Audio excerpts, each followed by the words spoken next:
तो 4 गुने से 24 कम।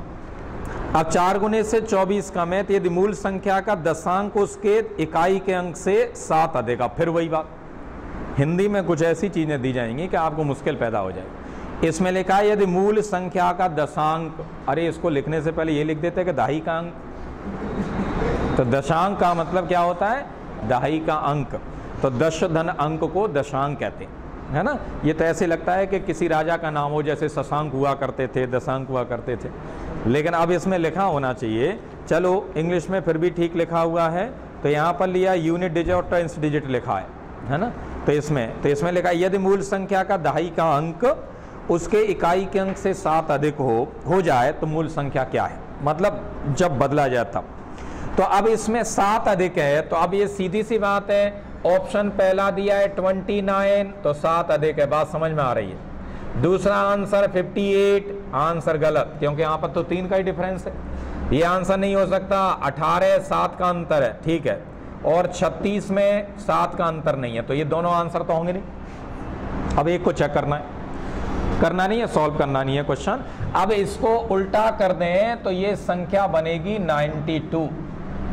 अब ये संख्या 92 बनेगी और इसका 4 गुना करें तो 116 बनेगी, और 116 से 92 24 कम है, तो हमारा आंसर क्या होगा? इसके 4 गुने से 24 कम है। तो जब संख्या के अंकों को बदला जाता है तो बनी संख्या मूल संख्या के 4 गुने से 24 कम है। ऐसे प्रश्नों को हमेशा ऑप्शन से करते हैं। इसको बदलेंगे तो 81, तो ये 4 गुने से कम कहाँ, ये तो ज्यादा है भाई। 18 चौक 72, तो अब संख्या बनी तो वो 4 गुने से ज्यादा हो गई ना, वो यहाँ कम कह रहा है, और कम कह रहा है तो ये आंसर हो नहीं सकता। तो आंसर कौन सा बन गया?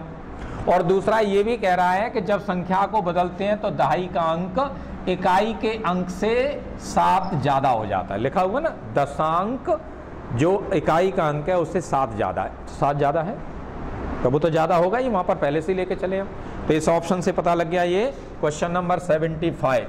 क्वेश्चन नंबर 75 इसमें दिया हुआ है √53 और 29 का मान 73 है, तो आपको बताना है 5329 और प्लस 53.29 और प्लस 0.5329 और प्लस 0.005329 और प्लस 0.000539। खाली बैठा होगा, बड़ा क्वेश्चन बना दिया। करना कुछ है नहीं, इसके ऑप्शन से अपने आप पता लग जाता है। ऑप्शन से पता लग जाएगा, अंक तो वही है, और अंक वही है, तो इसकी वैल्यू 73 हो गई। अब 73 होगी तो यहाँ 2 अंक होंगे, तो यहाँ 1 अंक हो जाएगा, तो 7.3 हो गई। अब यहाँ 4 अंक हैं तो यहाँ पर 2 अंक हो जाएंगे, तो 73 हो गया। और वहाँ पर 6 अंक हैं तो यहाँ पर 3 अंक हो जाएंगे, तो 073 हो गया। और यदि यहाँ पर 8 ज़्यादा अंक हैं तो 0.0073 हो गया। तो आंसर कितना आ गया? बस जोड़ना है। यहाँ 3 7 और 3 10 का 0, 11 का 1 और 11, यहाँ पर 7 और 3 10 और 11 का 1, तो 1103 और ये 81 हो गया। तो 81.1103 एक ही आंसर दे रखा है, that is given in B. तो आंसर बी हो गया। जितने अंक यहाँ पर बढ़ते जाते हैं, वर्गमूल में अंक 4 हैं तो वर्गमूल लेते समय कितने हो जाते हैं? 2 हो जाते हैं। तो अंक तो वही है 5329 5329 5329 5329 5329, तो वर्गमूल में 7 नहीं आएगा, 73 जहाँ भी आएगा तो 73 जोड़ देंगे, आंसर मिल जाएगा। तो इसमें एक ही आंसर इस तरह का दिया हुआ है। करना इसलिए पड़ेगा कि सब में 81 पॉइंट दे रखा है, तो आपको करना पड़ेगा, है ना। 81.1003 81.1103 81.1013 81.0113, इसका मतलब आपको ये करना पड़ेगा। आप नहीं करेंगे तो ठीक नहीं है, गलत हो जाएगा। इतना सिंपल क्वेश्चन गलत, ये मेंस में देने लायक प्रश्न नहीं है, लेकिन दे दिया।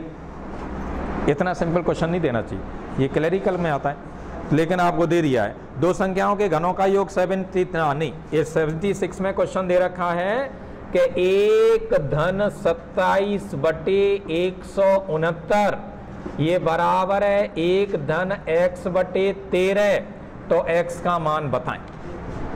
तो x का मान बताएं, तो इसमें बस 169 में 27 जोड़ेंगे तो 196 हो गया। 196 का वर्गमूल 14 होता है और 169 का वर्गमूल 13 होता है। तो ये हो गया 1/1/13, 1 से 1/13 हो गया। तो अब इसका कंपैरिजन इससे आप करेंगे तो x की जगह पर क्या वैल्यू आ गई? 1। तो आंसर इसका कौन सा हो गया? ए। 1 में ए दे रखा है। इतने इजी क्वेश्चन है जिनका कोई हिसाब नहीं। नेक्स्ट है दो संख्याओं के घनों का योगफल 73। दो संख्याओं के घन, घन का मतलब क्यूब, इसका योगफल दे रखा है 793 और 793 दिया है तो संख्या का योग 13 और संख्याओं का योगफल दे रखा है 13 और 13 दे रखा है। तो उन संख्याओं के बीच अंतर बताएं। तो अंतर बताएं। ये 793 है। 793 का मतलब 9 का क्यूब जो होता है वो 729 होता है। तो 9 से ज़्यादा तो संख्या ले नहीं सकते आप किसी भी हालत में, क्योंकि 10 का क्यूब करेंगे तो 1000 हो जाएगा। इसका मतलब बड़ी संख्या 9 ही हो सकती है और बड़ी संख्या 9 होगी तो छोटी छोटी संख्या क्या हो गई? 4। और 4 का क्यूब कितना होता है? 64। जोड़ेंगे तो कितना हो गया? इसका मतलब एक संख्या 9 है, दूसरी संख्या 4 है, तो दोनों का अंतर पूछा है, कितना हो गया? बस हो गया आंसर। जानना तो नहीं है कुछ भी। तो आंसर 5 हो गया। बी में ऑप्शन में दे रखा है, कुछ भी नहीं करना पड़ा। Question number 78। ए 3/4 समय में बी से आधा काम करता है। ए 3/4 समय में, तो ए देखिए वर्क एंड टाइम मैंने पढ़ाया था। ए 3/4 समय में बी का आधा काम करता है। तो 3/4 समय में आधा काम ये करता है 3/4 में समय में, और ये एक काम करता है पूरे समय में। और पूरे समय में करता है तो मैंने इसमें बताया था आपको क्या करना होता है, क्रॉस मल्टीप्लाई। ये कट गया तो ये पूरा काम करेगा 3/2 समय में, और ये पूरा काम कर रहा है t समय में। इनका उल्टा कर देंगे तो 2/3t और बराबर हो जाएगा। यहाँ पर अनुपात लेना है ना, तो क्षमता का अनुपात कैसे निकालते हैं हम? समय का उल्टा कर देते हैं, बताया था आपको। और समय का उल्टा हम कर देंगे तो यहाँ पर समय का उल्टा करेंगे तो 1/t, 3 उधर पहुँच गया तो अनुपात इनका आ गया क्षमता का कितना? 2/3। अब इसमें मिलकर उस कार्य को 18 दिन में पूरा करते हैं। दोनों का समय दिया जाए तो दोनों की क्षमता लेते हैं। तो दोनों की क्षमता कितनी हो गई? 5। दोनों का समय कितना दिया है? 18। पूछा है बी की क्षमता कितनी है? 3। तो बी का समय आ गया यहाँ पर 3 से कट गया 6 बार, तो 6 पंजे 30 और 6 पंजे 30 हो गया तो आंसर हमें मिल गया। 6 पंजे 30 हो गया। तो इस तरह से यहाँ पर 78, 79। 2 पाइप एक टंकी को 3 घंटे और 3 घंटे 45 मिनट में भर सकते हैं। 2 का मतलब एक पाइप 3 घंटे में भरता है, दूसरा पाइप 3 घंटे 45 मिनट का मतलब 45/60 कर दो तो ये 3/4 हो गया। 3/4 का मतलब 4 तिया 12 और 3 15। ऐसे लिखना पड़ता है, घंटे बदल लेते। मिनट भी दिया जाए तो घंटे बदल लो, है ना। अच्छा, और तीसरा पाइप पूरी टंकी को 1 घंटे में खाली कर देता है। तीसरा पाइप पूरी टंकी को 1 घंटे में खाली कर देता है। अब क्या है, टंकी आधी भरी हुई है, आधी तो भरी है, आधी भरनी है, और तीनों पाइप एक साथ चालू कर दिए जाए तो टंकी कितने समय में खाली हो जाएगी? खाली करने वाले की रेट ज़्यादा है, और खाली करने वाले की रेट ज़्यादा है तो टंकी कितने समय में खाली हो जाएगी? 1/2 भाग जो है भरी हुई है, आधी भरी है तो आधी को भी खाली करना है। तो अब यदि हम देखें यहाँ पर तो हम ये मान लेते हैं कि पहले का यहाँ पर 3 घंटे है, ये 1 घंटे है और 15/4 है। तो 15/4 है, तो यदि इसको देखा जाए तो यहाँ पर यदि हम देखें तो इनका तीनों का एलसीएम लेंगे तो कितना आएगा? हाँ, तीनों का एलसीएम हम लेंगे तो तीनों का 4 का, 15/4 का और 1 का 15 ही आ जाएगा। तो 15 और 15 न करके हम 60 मान लेते हैं। 60 लीटर की टंकी है और 60 लीटर की टंकी है और ये 3 घंटे में भर देता है। इसका मतलब 1 घंटे में कितना पानी आता है इससे? 20।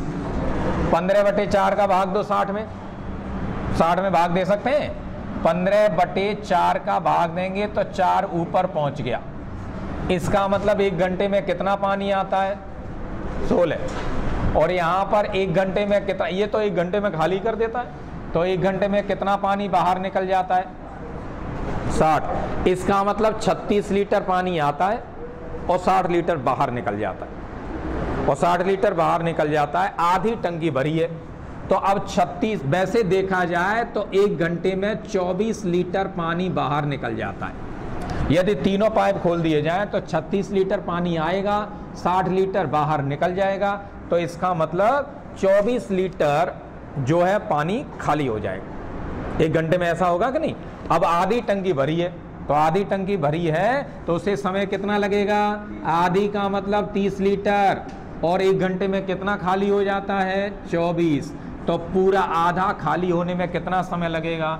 6/5 घंटे। 6/5 घंटे का मतलब 1 घंटे 12 मिनट, क्योंकि इसमें 60 का गुणा कर देंगे तो 1 घंटे 12 मिनट आ गया। 1 घंटे 12 मिनट में जो है टंकी खाली हो जाएगी, क्योंकि जब कभी इस तरह से देखेंगे तो सॉरी 6 पंजे 30, हाँ 6 पंजे 30, 6 चौक 24, तो 1 घंटे 15 मिनट आएगा, है ना।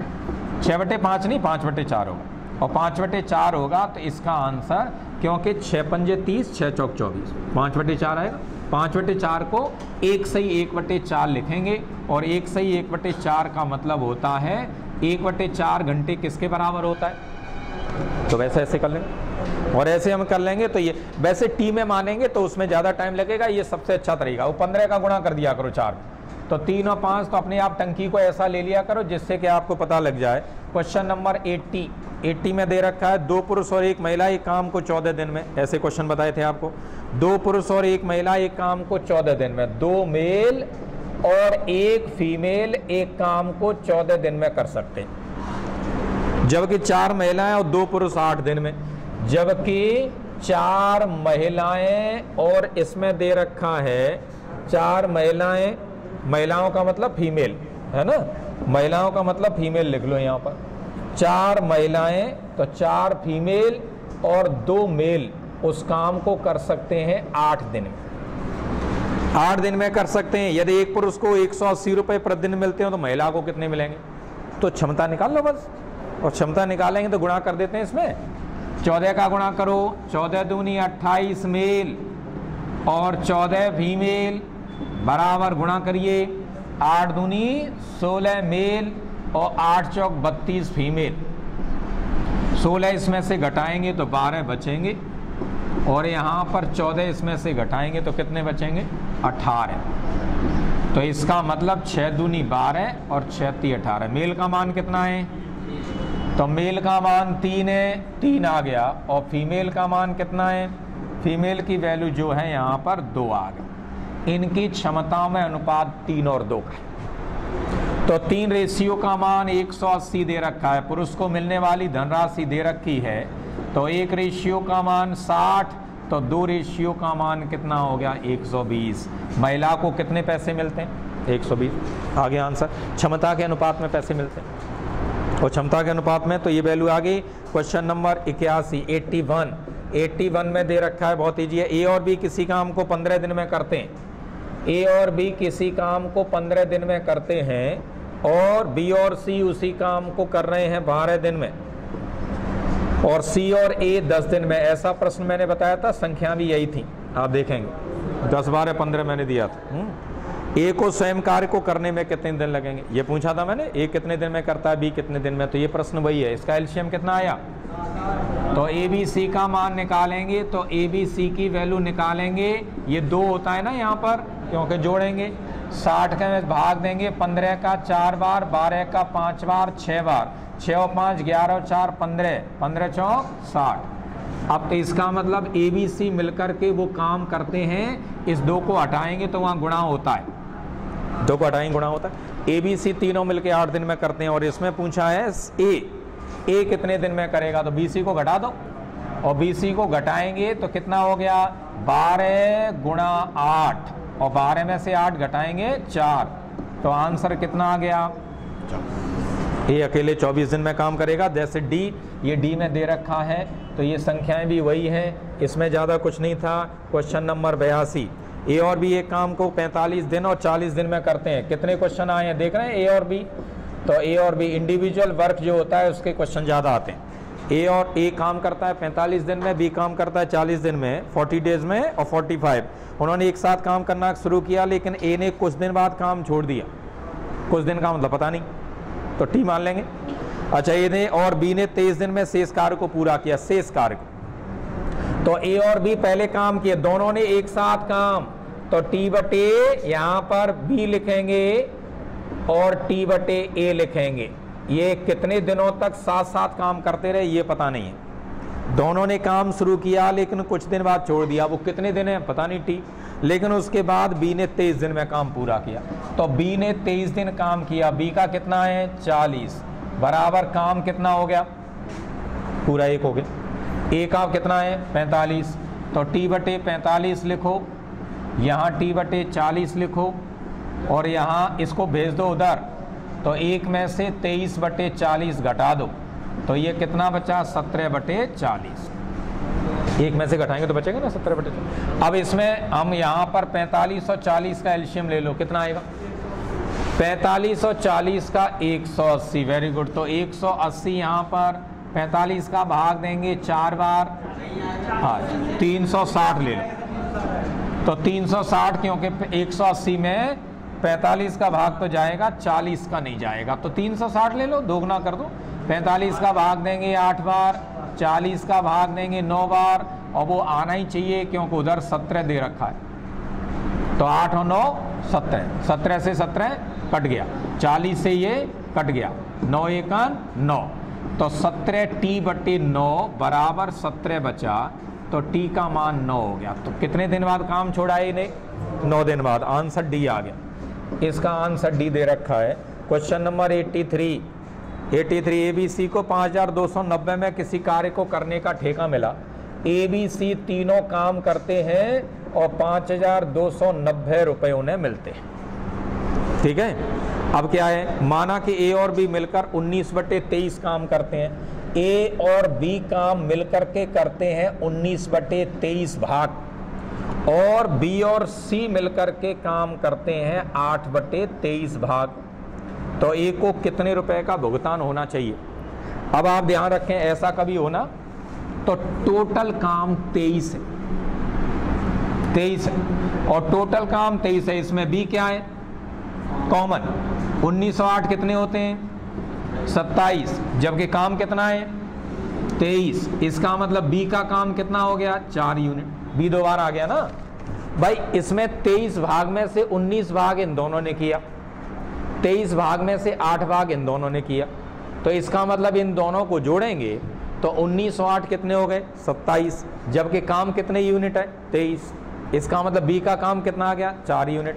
बी का 4 यूनिट आएगा तो बी यहां से घटाएंगे तो ए का कितना आएगा, ए का आएगा 15, 19 में से 4 घटा दो, तो बी का कितना है 4 और सी का भी कितना होगा 4, क्योंकि बी और सी जोड़ करके कितने 8। इसको ऐसे निकाल लेते हैं सीधे, जब भाग दिया जाए तो ऐसे निकाल लेते हैं। 15 और 4 1904, 23 यूनिट पूरा काम करना है। 23 की वैल्यू दे रखी है, 23 दूनी 40, 23 से 69, तो इसका मतलब टोटल 23 ये रेशियो में आ गया, और रेशियो में आएगा तो 23 रेशियो का मान 5290। अच्छा प्रश्न है ये। तो एक रेशियो का मान 23 दूनी 40 और 23 से 69, एक रेशियो का मान ये आ गया 230। तो अब ए का पूछा है तो 15 रेशियो, ए का पूछा है तो 15 रेशियो का मान गुणा कर दो। 15 रेशियो का मान कितना हो गया 0, 15 × 3 = 45, 15 दूनी 30 और 4 = 34। ये आंसर दे रखा है डी में, ये आंसर डी में दे रखा है। ए का काम आ गया। क्वेश्चन नंबर 84 देखेंगे। एक विक्रेता अपने ग्राहकों को 25% की छूट देता है, फिर भी 25% का लाभ कमाता है। ऐसे प्रश्न बताए थे। लाभ तो एमआरपी में और एस ये 100 है, 25% की छूट दी तो 75 हो गया। अब उसे लाभ होता है 25%, इसमें अभिलाभ लिखा है। अभिलाभ और लाभ का मतलब एक ही होता है, आपको कभी मिले तो इस तरह से सी है 100 है तो यहाँ पर कितना हो गया 125, ये अनुपात कितना हो गया 4 5, ये अनुपात कितना हो गया 4 और 3। एस का मान तो एक ही होगा, तो 5 का गुणा कर दो, 5 का गुणा करेंगे तो 20 और 15 आ गया। यहाँ पर कितने का गुणा करेंगे 3 का, तो कितना हो गया 12 और 15, ये बेकार हो जाते हैं, तो सब में रेशियो आ गया।